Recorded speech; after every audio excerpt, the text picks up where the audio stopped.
With the protracted and messy war in Ukraine laying bare many of the inadequacies in Russia's military, it's never been clearer that the two definitive global military superpowers are the United States of America and the People's Republic of China. Amidst tensions rising around the Taiwan state, as Chinese saber-rattling crashes up against Taiwanese defiance of Beijing intimidation, it's broadly agreed upon across academics and military experts that there's a non-zero chance of a China-Taiwan conflict in our lifetimes. And if such a thing occurred, it would be incredibly likely that the United States would enter the fray on the side of Taiwan.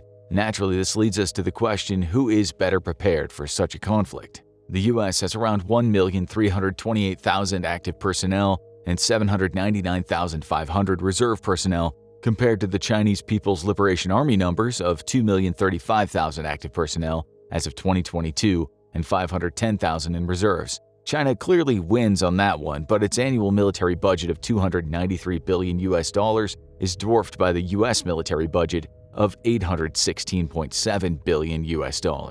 With China's numerical superiority and the United States' far higher military budget, the tiebreaker in this speculative conflict comes down to two factors: technology and manufacturing.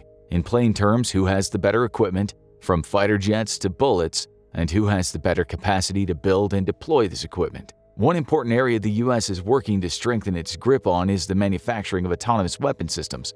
During an August 2023 Weapons Technology Conference, U.S. Deputy Secretary of Defense Kathleen Hicks gave some insight into the Pentagon's intentions in this critical zone. She stressed that China is no idle threat to U.S. national security or a slow, lumbering enemy like those faced in the Cold War. Innovation is an extremely necessary investment in order for the U.S. to keep up with China's military modernization plans. Hicks said, "The PRC worked with focus and determination to build a modern military, carefully crafting it to blunt the operational advantages we've enjoyed for decades," adding that while China has the numbers and resources to outpace the United States in terms of the manufacturing scale, the U.S. still held dominance and innovation. To put it a little more starkly, she characterized China's advantage as, quote, "mass, more ships, more missiles, more people," whereas the U.S. chief advantage is the ability to imagine, create, and master the future character of warfare. Going on to say, "We'll counter the PLA's mass with mass of our own, but ours will be harder to plan for, harder to hit,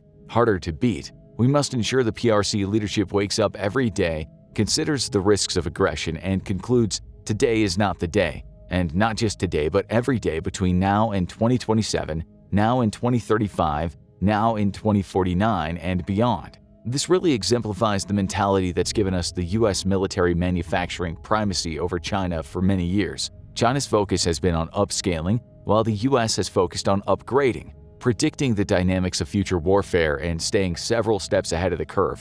With highly budgeted agencies like DARPA, the Defense Advanced Research Projects Agency, constantly researching and developing new projects for the Pentagon, it's working smarter rather than harder. As DARPA's official website says, DARPA explicitly reaches for transformational change instead of incremental advances. This is the doctrine that the entire U.S. Armed Forces follow, preparing to fight the war of tomorrow rather than the war of today. While much has been said about China's sweeping military modernization plans, such claims should always be followed by, "But is it enough?" Experts are split on this, but in 2021, Mangesh Sawant released an article titled, "Why China Cannot Challenge the U.S. Military Primacy" in the Journal of Indo-Pacific Affairs, which comes out strongly on the dissenting side, arguing that despite efforts made, China's military is still archaic compared to what the United States has to offer. In Sawant's words, less than 30% of China's surface forces, air force, and air defense forces, and 55% of its submarine fleet were modern in 2011. Subsequently, nothing much has changed. China's military faces institutional shortcomings arising from obsolete command structures, low quality of personnel, and corruption. The PLA's loyalty to the CCP has hampered its competence. China's military training and operational capabilities and competencies do not match U.S. standards. China's only option is an asymmetric strategy due to its incapability to fight symmetric wars. Here we see not just the problems plaguing the Chinese armed forces, but also the potential reasons behind them. The U.S. military, unlike China's, can act with a high degree of autonomy, and it's given the aforementioned $800 billion budget to execute development and manufacturing projects to strengthen itself. Given that China is a far more autocratic regime plagued, much like Russia, with government corruption, its military is centralized under the Chinese Communist Party. The best generals, scientists, bureaucrats, and engineers don't rise to the top, The ones who toe the party line don't rock the boat, and kiss up to the party higher-ups do. It's the inherent problem of autocratic governments. China exists in a state of highly controlled propaganda. To admit flaws in the government or the military is to show weakness, and to show weakness is to transgress against the government and incur strict penalties. But the first step to any actual improvement is to make an accurate assessment of the ways a system is falling short, and when these assessments are penalized, it should not surprise anyone that Chinese military doctrine is stagnant. And this same stagnation, of course, extends to the way it manufactures military technology. Let's compare this to the system underpinning U.S. military manufacturing. It would be naive to say that the U.S. military is devoid of corruption. As with anything involving over $800 billion, greed and self-interest are at play. Arms manufacturers lobby for the best contracts, and there is, of course, a political element to who gets installed in the top military positions. But outside of this, the military in the U.S. has good reasons to get results. The various arms contractors, such as Lockheed Martin and Raytheon, which are responsible for a large majority of U.S. military manufacturing, need to do well to keep their contracts, or risk losing them to rivals. This is a dynamic that simply doesn't exist in China, where no company can truly exist separately from the government. There's virtually no reason to compete, as there is no one to really compete against. Another important part of the conversation is espionage, mainly concerning the use of spies to gain knowledge of enemy technologies and manufacturing techniques, which can then be reapplied at home. But who's spying on who here and why? In this case and many others, the easiest way of finding out is by looking at who's copying whose homework.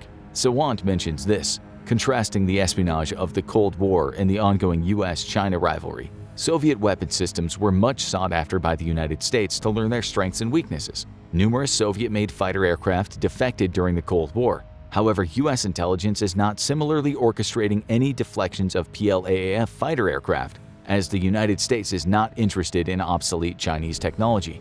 Instead, China is stealing weapon data or reverse engineering US weapon systems. Put in more simplistic terms, even the tightly government-controlled media can't help but admit that militarily, there's a reason that made in China isn't synonymous with quality. Of course, the other issue with copying other people's homework is that not only do you need to see it, but also know that they even did the homework. US military manufacturing and development moves incredibly fast, even though the information we've covered in this video is only based on material that's old enough to be public knowledge. Many current military projects are hidden from the public, and we may not know about them for decades. And while Chinese espionage might give Beijing some sneak peeks, they're still militarily catching the light of the United States' long-dead stars. Copying rather than innovating basically dooms a country to second place, putting it at a constant disadvantage against the first-place holder. However, the narrative of the US having roundly superior military manufacturing across the board doesn't give us the complete picture of this very complicated situation, as the US Navy's global dominance might soon be challenged. Although China does have more ships than the US, it hasn't caught up with the tonnage of the US Navy. Even so, China does have the advantage in the shipbuilding department, with 13 shipyards, one of which has the same capacity as all shipyards in the US. This puts the US at a considerable disadvantage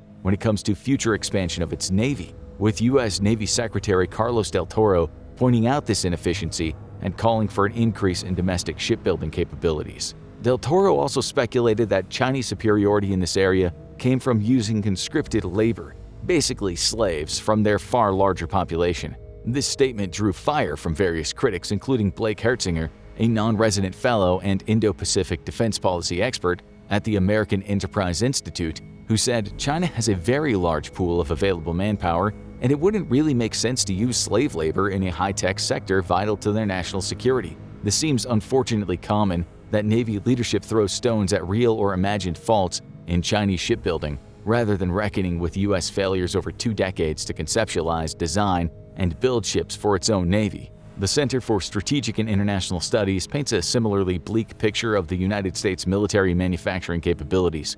According to their wargame simulations, at its current capacity, the United States industrial base does not have the capacity for supplying the munitions needed for a conflict with China, especially when it comes to long-range precision missiles and the crucial long-range anti-ship missiles, which would be critical for striking and disabling the Chinese Navy. This definitely falls short of the unambiguous military manufacturing superiority that many want to believe the US boasts. But a 2023 piece by Michael Hirsch from Politico paints an even grimmer picture of the United States' industrial readiness to engage in a large-scale conflict with China. He points out how the U.S. has become reliant on international exports for its arms industry, with critical components like solid rocket motors, shell casings, machine tools, fuses, and precursor elements to propellants and explosives being built either in China or India and exported to the U.S. The problems don't end with components, though. As the U.S. has become more and more reliant on foreign imports, it's also decreased its domestic manufacturing capabilities. Since 1985, around 17,000 companies left the industry, as well as 2/3 of all defense workers became redundant or were fired. We think this quote by Hirsch perfectly exemplifies the situation. While Beijing has made new advances in explosives, most American military explosives are made at a single aging army plant in Tennessee, Forbes reported in March. Ouch! And if that wasn't all, it would be bad enough. Hirsch isn't the only one soldiering this point. According to Heather Penny, former Air National Guard pilot and senior fellow at the Mitchell Institute for Aerospace Studies, unlike World War II, America no longer has the skilled manufacturing base to spin up and support wartime production. Beliefs on this are in no way unanimous, but they're important data points that serve to contradict the prevailing narrative around U.S. military manufacturing superiority. What's important with all this in mind is that we continue to see the forest for the trees. While the U.S. having greater military manufacturing capabilities than China might give it an edge during a potential conflict in the Taiwan Strait, it might not be enough to stop a war from happening in the first place, which should always be the key objective. For a long period of time, many in the world of U.S. military and foreign policy have adopted Teddy Roosevelt's big stick ideology, inspired by the famous saying, "Speak softly and carry a big stick." It's a belief compared by many to the concept of gunboat diplomacy, a 19th century school of naval thought that insisted on using conspicuous displays of military power to influence foreign powers to behave in the manner you want them to. But big sticks and gunboats may not be as persuasive as they used to be. A 2023 paper by Ezra Cohen and Dan Platt of the Hudson Institute suggested that matching China's military might in the area might not actually be an effective deterrent against an invasion of Taiwan. The report states that rather than preparing to fight the Chinese Navy, the U.S. should focus on disabling the systems that would support an eventual invasion of Taiwan. By focusing on electromagnetic and cyber warfare, the U.S. could combat the PLA in a much more cost-effective way. Is the correct way to counter China by ensuring the U.S. military manufacturing machine continues to outpace them, or by investing more resources into indirect warfare, diplomatic and economic pressure, and gray zone attacks? As in almost all cases, the answer is likely a little of column A and a bit of column B. But as long as the United States maintains military manufacturing primacy, that will at least be one feather in their cap. Curious what would happen if China tried to fight the U.S.? Watch what would happen if China and the U.S. went to war hour by hour. Or watch this video instead.